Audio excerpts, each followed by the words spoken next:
শুভ সকাল বন্ধুরা, তোমরা কেমন আছো? নিশ্চয়ই ভালোই আছো। আমার একটি নতুন ব্লগে তোমাদেরকে স্বাগত। আর সকাল সকালে আজকে আমার বর মাছ কিনে নিয়ে এসছে, বাটা মাছ, বেশ বড় বড়ই বাটা মাছগুলো। চলো এখন মাছগুলো কেটে নিই, তারপরে আসছি তোমাদের। দীক্ষা হবে না কেন? দীক্ষার 70,000 দীক্ষিত, চিন্তা করো। তাই বলছে উনি যতদিন ইয়ে হবে, তোমার যত শিষ্য থাকবেন ততদিন উনি বেঁচে থাকবেন। সেই শিষ্যরা তাকে সেবা করবে। হ্যাঁ। আর যারা ওর সত্যিকারের সেবক ছিল তাদের কালকে 7-8 জনকে একজনকেও দেখলাম না, এত কাঁদছে তারা। সর্বক্ষণ তাকে নিয়ে নোংরা ঘাটছো। আবার বকবো কিন্তু, নোংরা ঘাটছো বকেছে। বলা যাবে না। না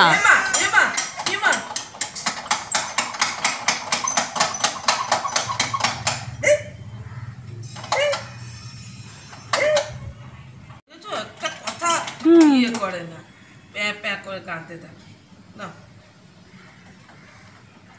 এখন কাঁদুনি হয়েছে, কাঁদুনি।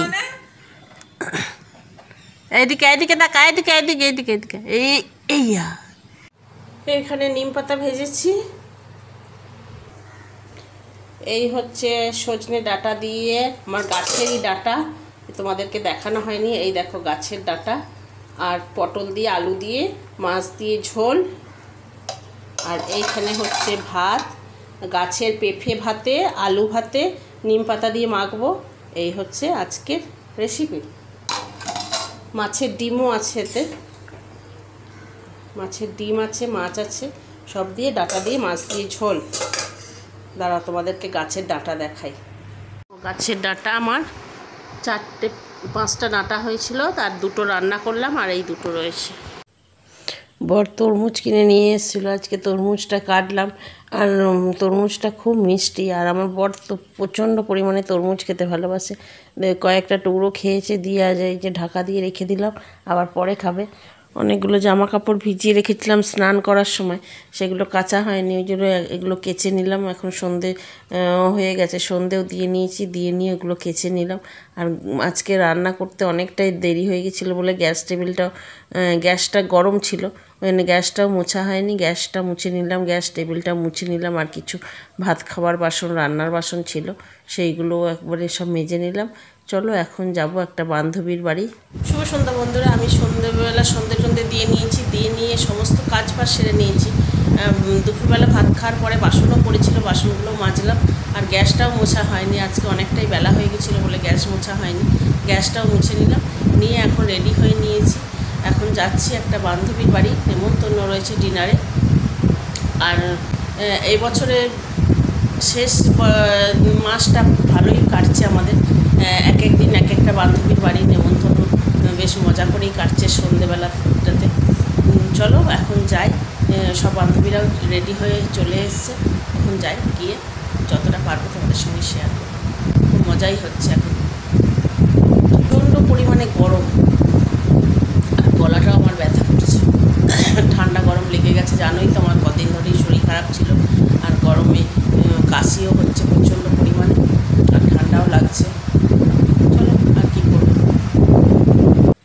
এই যে এখানে আমরা 4 মূর্তি দাঁড়িয়ে আছি, আরও সব বান্ধবীরা আসবে, একসঙ্গে সবাই মিলে ওদের বাড়ি যাব। আর ওদের বাড়িতে চলে এসেছি প্রথমেই ঠাকুরঘরটা ওদের সামনে, তাই ভাবলাম একটু ঠাকুরঘরটা তোমাদের সঙ্গে শেয়ার করি। আর সিংহাসনটা কি সুন্দর করে সাজানো আছে, ভালো লাগছে, তাই তোমাদেরকে একটু দেখালাম। চলো এখন ওরা সবাই মিলে বসে একটু গল্প করব। আমার মেয়ে আর বলছে তুমি এত বান্ধবীদের বাড়িতে যাচ্ছ, একটাও তো ফটো দাও না। আমার অভ্যাস নাই। এই যে সবাই মিলে চলে এসেছি একসঙ্গে, এসে সবাই মিলে এখানে বসে গল্প করছি। আর এরপরে আমাদেরকে চা করে দেবে, আর বলছে যে এতটা দেরি করলে তোমরা কখন ডিনারে খাবে, এখন চা খাবে না ডিনার খাবে। নিজে চা, বিস্কুট আর সেও ভাজা একটু দিয়েছে সবাইকে, আমরা সবাই মিলে খাচ্ছি বসে। চলো এখন চাটা খেয়ে নিয়ে তারপরে একটু গল্প করব। শেষটা ভালোই কাটছে। ওর বর আবার বলেছে আমার বউটা ভালোই আছে। ফটো তোল, আমার ফটো ওঠে তুলেছি আমি, আমার তোলা হয়ে গেছে সব ফটো। পড়ে গেছে। না রে তুলেছি, এ নে রে। ধর যে তুল। আমার মেয়ে বলে মা আমি অনিতা রীতা আন্টি আমি ইগুলো দেখলে তোমাদের সব দেখতে পাই। না মিটে দিলাম। আমাদের রিয়াও দেখতে না কেউ খাবে না।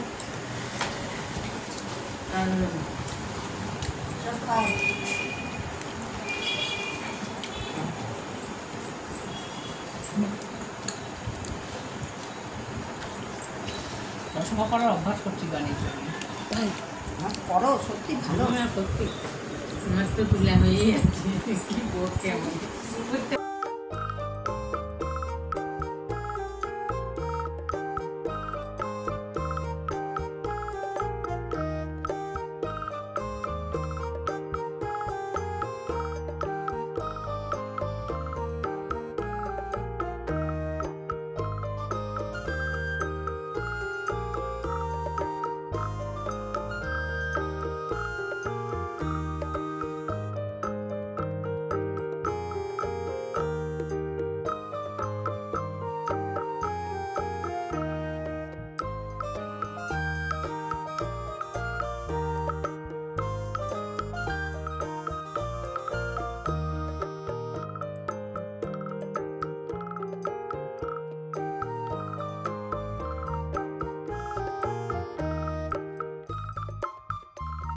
গেছে ভাবছি কলকাতার হাওয়া যদি লেগে যায় এটা এমন পেটে ঘুষি মারবো না টেনে একদিন তো দেখবি মজা। এ মাঝে মধ্যে আসবি এখানে, তখন আর পাত্তাই দিবি তখন না। পাত্তা দিবি না। ওইটা বলে কলকাতার হাওয়া লেগে যাবে হয় না। তখন ওখানেও ঘুরতে যাবে। আসবই তো অনিতাদি বলেছে, অনিতা বলেছে ওর ঘর খালি আছে। একমাত্র হলে হতে পারে সত্যি। বাইরে গেলেও তো অনেকে যোগাযোগ রেখে না সেটা ফোনে ফোনে থাকে না গো। তারপর শোনো ও একটা আরেক পরিবেশ পেয়ে যায় না। হ্যাঁ ওটাই। বেশ অনেকক্ষণ ধরে আমরা গল্প মজা সবাই মিলে করলাম। এবার আমরা খেতে বসবো। আর এই যে দুজনকে ডাইনিং, এবার 6 জন, আমরা যেহেতু 8 জন রয়েছি, 6 জনকে ডাইনিং টেবিলে দিয়েছে আর টি টেবিলে 2 জন বসেছে, যে সবাই মিলে বসে পড়েছি খেতে। চলো খাওয়াতে আজকে কী কী মেনু আছে দেখে নাও। পোলাও, চিকেন কষা, স্যালাড, আর রায়তা, চাটনি, পাঁপড়, মিষ্টি। আর যারা চিকেন খায় না তাদের জন্য ডিম ছিল। আর রান্নাটা, প্রত্যেকটা রান্নাই খুব সুন্দর হয়েছে। চিকেনটাও খুব সুন্দর হয়েছে আর পোলাওটাও খুব সুন্দর হয়েছে। বাসন্তী পোলাও করেছিল, খুব সুন্দর হয়েছে রান্না বান্না। চলো এখন আমরা সবাই মিলে খাওয়া দাওয়া সেরে নিই। করেছে অনলাইনে, মানে ফেসবুক করতে করতে কলকাতার একটা মেয়ে, কলকাতাতে ওই মেয়েটার যার সাথে বিয়ে হয়েছিল ওই মেয়েটা নাকি মানে ছেলে পুলে নেই, কিন্তু ওর ঘরে খুব টর্চার হতো যেহেতু ছেলে পুলে নেই বলে। রিসেন্ট কীভাবে যোগাযোগ করে ছেলেটা ওই মেয়েটার সাথে বিয়ে করে। বাহ ভালো। আর জানো মোড়ে এই বানি দি দাদা কি নিজে নিয়ে খাবে না তুমি দিবে গিয়ে? না না রেডি করে এসেছে না দেখি না আমি খেয়ে নিবো। আর বানিকে একবার নিয়ে গেছে এক চক্র দাম আর দেরি হয়ে গেছে। বানি মাথা টুকে মরে দিচ্ছে। আমি মানে সেই 12টা বেজে গেছে। 12টা বেশি, 1টা বেজে গেছে। আর ওর জাম এই আমার আর সুস্মিতার হয়েছিল গত বছর এই শ্যাম মন্দিরে গিয়ে রাত্রির 2:30। আর আমি মনে খাওয়া দাওয়া করে আমরা এখানে বসেছি। এবার আমাদেরকে সবাইকে প্রত্যেককে স্প্রাইট এনে দিয়েছে, স্প্রাইটও খেয়ে নিলাম। আর খেয়ে দিয়ে যে আমরা সব যে যার মতন এবার বাড়ি চলে যাব। আর বছরের শেষটা আমাদের ভালোই কাটছে, প্রত্যেকের পেট পুজোটা। আর এই যে লাল চুড়িদার পরে যে তার বাড়িতেই আজকে এসেছিলাম, ভালোই মজা হলো সারা সন্ধ্যেটা। চলো আজকের মতন গুড নাইট।